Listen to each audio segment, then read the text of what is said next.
पांडवों का राज्य लौटाने का आग्रह और दोनों पक्षों की श्री कृष्ण से सहायता की मांग राजा सुशर्मा तथा कौरवों को रणभूमि से भगा देने के बाद पांडवों ने स्वयं को सार्वजनिक रूप से प्रकट कर दिया। उनका असली परिचय पाकर राजा विराट को अत्यंत प्रसन्नता हुई और उन्होंने अपनी पुत्री उत्तरा का विवाह अर्जुन के पुत्र अभिमन्यु के साथ बड़े ही धूमधाम के साथ कर दिया। इस विवाह में श्री कृष्ण तथा बलराम के साथ अनेक बड़े बड़े राजा महाराजा भी सम्मिलित हुए। अभिमन्यु के विवाह के पश्चात पांडवों ने अपने राज्य वापस लौटाने के उद्देश्य से श्री कृष्ण को अपना दूत बनाकर हस्तिनापुर भेजा। धृतराष्ट्र के राजसभा में यथोचित सत्कार और आसन पाने के बाद श्री कृष्ण बोले, हे राजन, पांडवों ने यहाँ उपस्थित सभी गुरुजनों को प्रणाम भेजते हुए कहलवाया है कि हमने पूर्व किए करार के अनुसार 12 वर्ष का वनवास तथा 1 वर्ष का अज्ञातवास पूरा कर लिया है। अब आप हमें दिए वचनों के अनुसार हमारा आधा राज्य लौटा दीजिए। श्री कृष्ण के वचनों को सुनकर वहाँ उपस्थित भीम, विदुर, द्रोण आदि गुरुजनों तथा परशुराम, कण्व आदि महर्षि गणों ने धृतराष्ट्र को समझाया कि वे धर्म तथा न्याय के मार्ग में चलते हुए पांडवों को उनका राज्य तत्काल लौटा दें। किंतु उनकी इस समझाइश को सुनकर दुर्योधन ने अत्यंत क्रोधित होकर कहा, ज्येष्ठ पुत्र होने के नाते इस राज्य पर मेरे पिता धृतराष्ट्र का अधिकार था, किंतु उनके अंधत्व का लाभ उठाकर चाचा पांडु ने राज सिंहासन पर अधिकार कर लिया।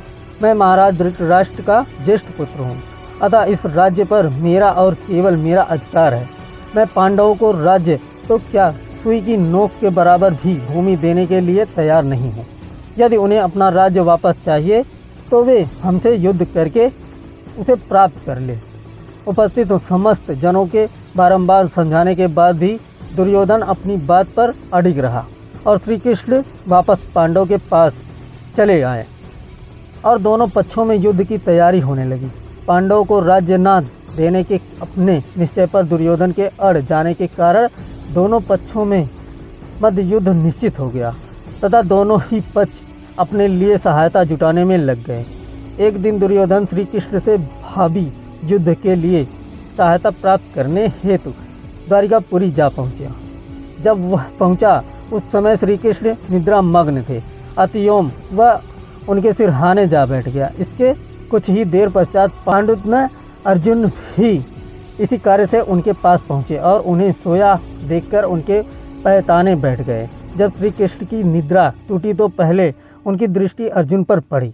अर्जुन से कुशल क्षेम पूछने के भगवान कृष्ण ने उनके आगमन का कारण पूछा। अर्जुन ने कहा, भगवान, मैं भावी युद्ध के लिए आपसे सहायता लेने आया हूँ।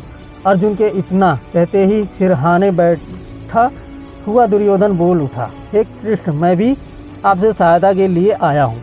क्योंकि मैं अर्जुन से पहले आया हूँ इसलिए सहायता मांगने का पहला अधिकार मेरा है। दुर्योधन के वचन सुनकर भगवान कृष्ण ने घूमकर दुर्योधन को देखा और कहा, हे दुर्योधन, मेरी दृष्टि अर्जुन पर पहले पड़ी है और तुम कहते हो कि तुम पहले आए हो, अतः मुझे तुम दोनों की ही सहायता करनी पड़ेगी। मैं तुम दोनों में से एक को अपनी पूरी सेना दे दूंगा और दूसरे के साथ मैं स्वयं रहूंगा, किंतु मैं ना तो युद्ध करूंगा और ना ही शस्त्र धारण करूंगा। अब तुम लोग निश्चय कर लो कि किसे क्या चाहिए। अर्जुन ने श्री कृष्ण को अपने साथ रहने की इच्छा प्रकट की, जिससे दुर्योधन प्रसन्न हो गया, क्योंकि वह तो श्री कृष्ण की विशाल सेना लेने के लिए ही आया था।